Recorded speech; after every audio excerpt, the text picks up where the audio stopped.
We've had some questions about bore sighting and new scope. So I went ahead and I just mounted my new Loophole VX5 scope on my new Bagara B14 Hunter. And we're going to use the Wheeler Engineering Ultra Scope mounting kit.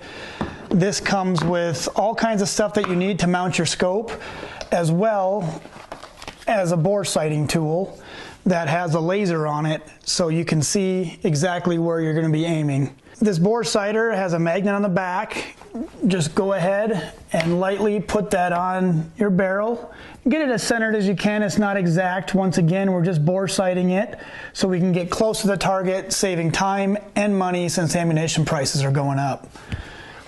Once we get that set on there and get that on our target where we want it, we're going to get behind the scope. We're going to look through our scope and adjust our crosshairs until the elevation is right on our green dot. Then we're going to go to our windage, take off that cap, and we're going to adjust left to right.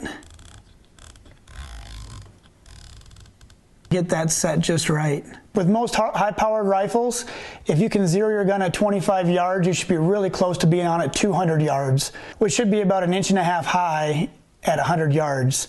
So we're going to go ahead now, take this rifle outside, shoot it at 25 yards, and hopefully we'll be really close. And if not, we'll do some micro adjustments to make it on at 25 yards.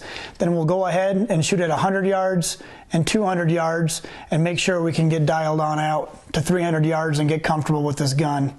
It's really important to shoot the gun, get comfortable with it, run some rounds through it, make sure nothing's moving on there before you get out in the field. The last thing we want to do is get out there and wound an animal. So be safe out there, make sure your gun is empty when you're working on it, and get out there and shoot straight.